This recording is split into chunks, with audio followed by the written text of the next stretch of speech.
Hi everyone, my name is Chelsea Sayles. I'm a family nurse practitioner student at SUNY Upstate Medical University. I've been a registered nurse for the past 6 years, the majority of which has been in the emergency room. In the ER setting, I occasionally witness what I would consider a good death, but more often I witness tragic and painful deaths. As a future provider, I wanted to be informed about how to aid my patients in dying peacefully. Staying informed about the resources that are available and researching quality information is key to providing excellent palliative care. This video will demonstrate one such online resource that can be used by providers as well as their patients and families. The website I am reviewing is the Hospice Foundation of America, a national nonprofit organization whose mission is to, in quotes, educate the public and healthcare professionals about death, dying, and grief. The organization relies on the input of professionals around the country to contribute valuable information in the forms of editorials and videos. My review of the Hospice Foundation of America website using the Source Educational Evaluation Rubric, or the SEER tool, averaged 3.6 out of 4. I chose this website for its provider resources in the professional educational section, as you can see here. I particularly like one feature of the website that allows providers to ask palliative hospice-related questions to other professionals. That actually can be found down here in the Ask a Question section. Although the website gives a lot of information, some questions might be too situation specific, and someone with more experience could help provide a better answer. This service is actually also free and is funded by donations, which is why you will see the donate button at the top. I would refer the About Hospice and Grief Resources sections right here to patients and their families. From the starting the conversation section right here for the family to use to help broach the subject with their loved ones, to caregiving and advanced directives, these sections help patients and their families navigate hospice care. The hospice quiz here is a great tool for patients and their families to help them better understand what hospice services are and to dispel myths that they might already have. And I'm going to come back to this at the end, and we'll take a little closer look at that tool. A great part of hospice is its focus on the grief that families and loved ones feel while their loved one is dying and after their death. The children in grief section focuses on how to talk to children about their loved ones dying. A lot of people have questions about, how to broach this subject, and this has a lot of really good tools in it. Grief in the workplace addresses coworkers of a dying person by discussing how to talk with their dying colleague and dealing with their death afterward. This is all information that would be valuable to refer loved ones and friends of dying patients to.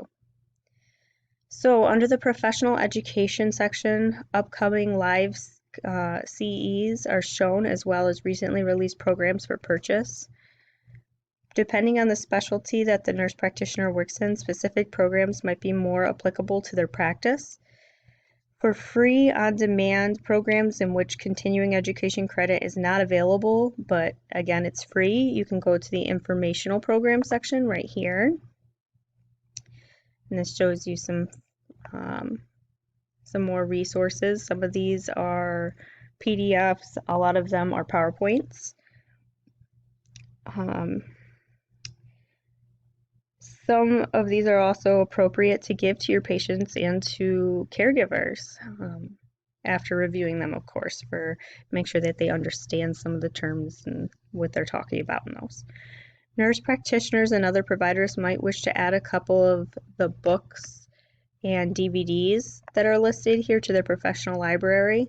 As a nurse practitioner, I know I will want to be able to lend such resources to my patients and their families while they're going through such difficult times. Interestingly, the Hospice Foundation of America also provides resources for anyone to use in a community presentation. In the community outreach section, providers should engage their communities, and holding a hospice or a palliative care presentation would be valuable.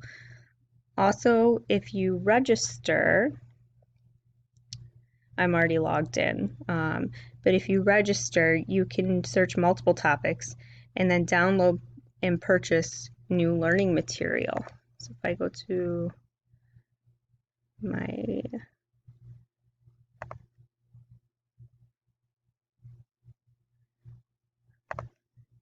and you search here, you can add things to your cart.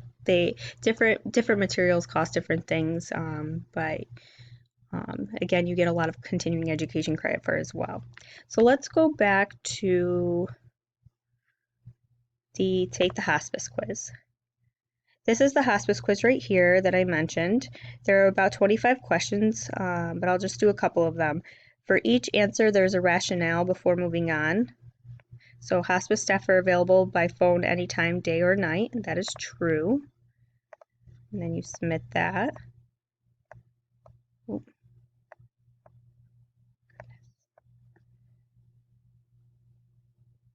And it gives you the little rationale right here. Families can depend on 24/7 assistance and advice by phone. So a lot of key points that are important for the families to know. It might give them a little bit more reassurance. And then you hit next, you go to the next question. Hospice must stop services if an individual lives longer than 12 months, which we know is false. You click next, and it explains that as long as they're expected to not live longer than 6 months, it can be extended. And then so this kind of gauges how well people truly understand hospice.